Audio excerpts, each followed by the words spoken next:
Our next speaker is Daniel Stern, the project director for Uganda Connect, now called UConnect. Started in 1995 with the Uganda Ministry of Education and Sports. He's a specialist in internet connection issues for rural areas in Africa and other parts of the world. He's been very active in associations like the Internet Society, as well as the Uganda Internet Exchange Point, as well as eLearning Africa. He's been speaking at forums like this for a number of years and will now talk to us about the next billion and mobile computing issues in rural Africa. Will you all please welcome Daniel Stern? Hey Daniel, I thought you had a flight to catch.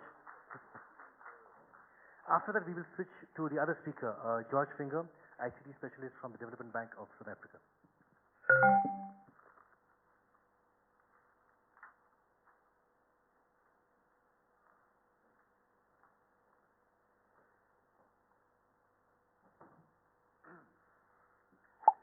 So I don't know. Do we have the latest slideshow there?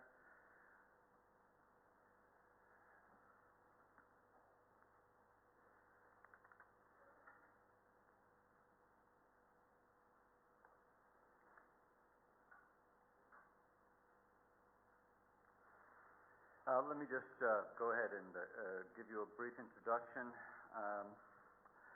I've been working in Uganda for 11 years as a director, also as a social entrepreneur. My team and I have helped to pioneer most of the internet technologies that are being or have been used in Uganda.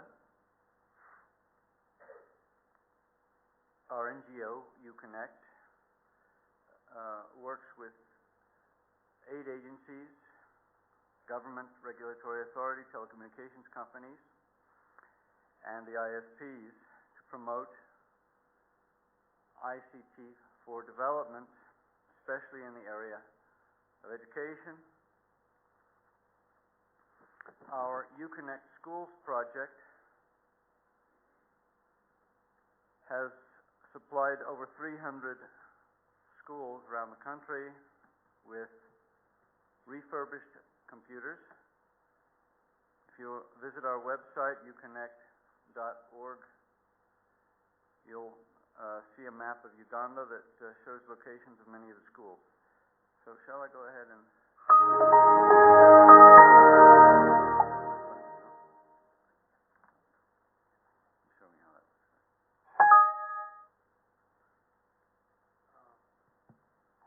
Has the computer frozen or something? Yeah, we just... Okay. It has. We're just getting it up right now. Okay, I'm going to tell you that I don't like cities. Because I'm the director of the NGO, I'm constrained to base out of the capital city in Uganda, Kampala. But really, I would much prefer to be living up country. And one of the wonderful things about the internet and these mobile technologies that we've been discussing over the last few days is that they will enable people to work and live away from the capital cities, away from even the large towns. And that is what I'm hoping to migrate to, slowly but surely, spend less and less time in the capital city and yet still continue to be able to do my work, collaborate with colleagues. Right now? Okay. Well, let me just show you something. I'll skip ahead. This, some of you may have already seen this. This is a portable nanotechnology solar charger made by a company called G24i in Wales. And it charges my mobile phone even in very low light. I don't know that I can give you a demonstration here, but take my word for it. I've charged this with a 7-watt energy saver bulb. What this means basically is that from the moment the sun comes up in the morning till the time it sets at night, it's charging. It's portable, it's flexible, it's mass-produced, and it's inexpensive. one of the biggest bottlenecks as far as the penetration of mobile in developing countries is that between 80 and 90% of the people do not have electricity.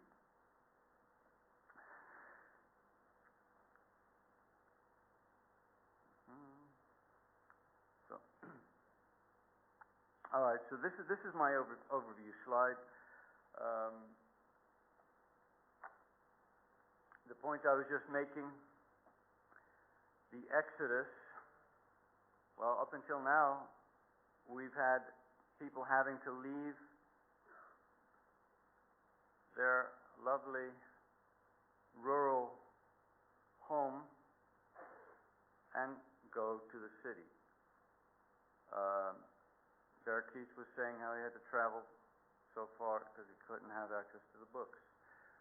And now we have the possibility of reversing that trend. So I call it movement from the cities. Think in terms of Bob Marley's song, Exodus.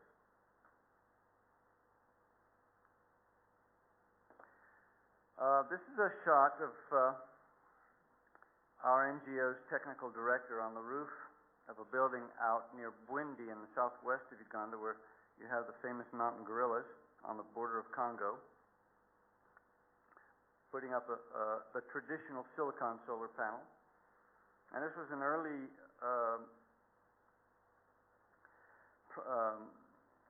pilot project where we connected this remote rural community. They didn't have a GSM phone there. They didn't have electricity. So we put up an HF radio with modem, broadband antenna, and connected them to the internet from our server that was located in Kampala at the headquarters of the Ministry of Education. And through that, we had an interesting experience that the local tea growers would come to use this internet center for getting the latest tea auction prices in Mombasa, and could then decide when they would send their tea to Mombasa. The site survey team that came from MTN to determine where to put up their next antenna mast at the cost of $250,000 had a cutoff point of a minimum of 125 clients that would justify putting up a mast. And they discovered in this town, due to the fact that we had put up this solar-powered internet center connected by very low bandwidth HF radio, that the people were already doing business using the internet, and they decided to put up an antenna mast. So I think it's a good case for one technology facilitating the other technology. In this case, taking solar power, HF, and bringing GSM and eventually mains electricity.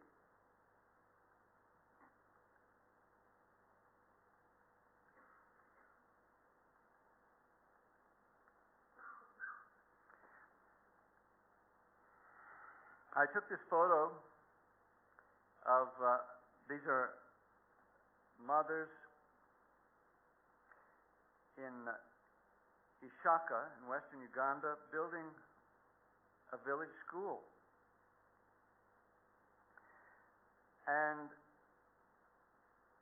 I tried to describe the scene. The fathers and mothers were gathered around, all working like there was no tomorrow. Had this vision that they got from a village meeting, where people gather around in a circle and the various village leaders would discuss the need, in this case, of a school and decide how they would go about achieving their goal of building a school. And I was invited by one of the local leaders to come and witness the people actually working together to build the school.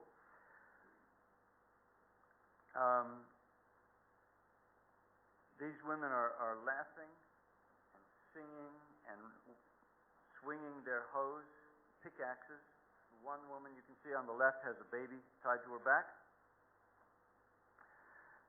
And this is something that is just so beautiful when you see these people working with no expectation of remuneration. They just know that they want their children to have a school. And they've worked together to somehow, get some bags of cement. They made bricks using a process that does not involve burning the bricks. And they built the school. Well, I've been urging telecommunications companies for years, some of you may know a little bit about some of my work, that the rural areas is really where you want to go. And now we've just heard this morning, mobile is the way ahead. And it is really for the want of services in these rural areas that the people have to come to the cities. And now we are really poised to be able to benefit from some technologies. This is a great enabling technology, and I got the good news yesterday. I had a phone call from the business development manager of the company to tell me that they'd overcome some technical hitches, and that the company was ready to go into production, and that these devices will be manufactured by the millions. So you will see them soon all over the continent here, and really all over the world.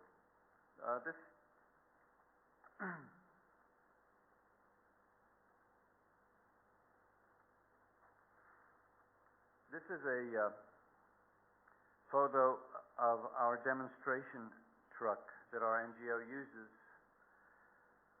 It was taken last month at the CTO eGov conference. And I'm demonstrating here a low power computer called the INC. And this is a computer without moving parts. It's run off of memory. It runs on Ubuntu Linux. Has a detachable keyboard for when you're not entering data, so that it's a tablet PC. And the cost will be around $250. I'm also demonstrating GPRS Edge technology, which we have in Uganda, anywhere where you can get a mobile phone signal. In the photo is the Permanent Secretary of the Ministry of ICT. I'm just going to show you this slide for a moment. These are the technologies that our NGO has helped to pioneer in Uganda. Mr. Gupta and I had a chance to discuss some of the work he was doing, and we found out that the same type of things that he was pioneering in India, I was working on in Uganda. I think it's probably common to a lot of the people who've been working in this area, where you're just trying to find out how to get that bandwidth. So these are just some of the ones that we've been through. We actually helped to pioneer the VHF data from the HF using CODAN. We went working with the Summer Institute of Linguistics and the World Food Program. We developed the VHF data that was eventually adopted by the United Nations system. So our tiny little NGO, it has contributed that little piece of technology, which is still used today in the UN system. One other thing that we helped to do was we led the Internet Exchange Point project in Uganda.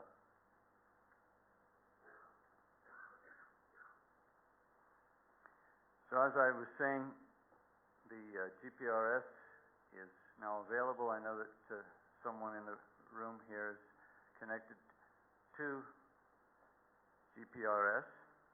Like when the power went out, his GPRS was still working. And the same thing happened to me just a few weeks ago. I was at a conference. We had our Minister for ICT as one of the. He was a guest of honor. It was a business process outsourcing conference, and one of the presenters had put up a slide saying how it would really help to put Uganda on the map if it could host such a BPO conference. I shot off an email over my GPRS connection to ask the conference organizers in the UK if I could invite the minister to host such a conference for Uganda for next year. Got an answer right away, was able to put it to the minister right there shortly after the slide was shown, and the minister agreed. So we will have a BPO conference, and maybe some of you will come to that next year. I see we still have the other slides, but that's all right. This is a shot of me with the head of the Uganda Revenue Authority, and some of the programs that they will be able to extend now that involve the processing of the clearing and forwarding for what we call inland ports. I mentioned that the solar panel is mass produced, and these devices can be manufactured locally. The film is being produced in Wales, and it comes in rolls 30 centimeters wide, 800 meters long, and it's not rocket science putting these things together, so these can be manufactured locally.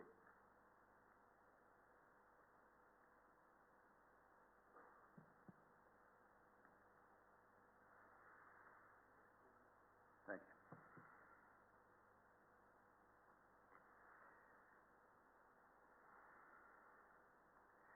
Well, some people have already spoken about mobile banking here. We've heard about the e-Pesa in Kenya. I've read that 600 people are subscribing each day in Kenya. So this is quite successful, quite an empowering technology. And I was telling somebody yesterday about how, it's such a drudge. For instance, just paying school fees in a country like Uganda, where the parents have to send someone maybe to queue for hours at a bank to pay the school fees. But now this type of service can be done over a mobile telephone.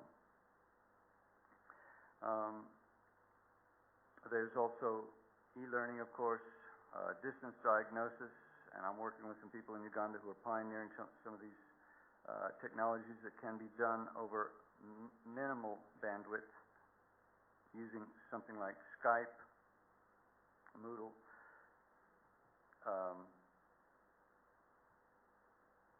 and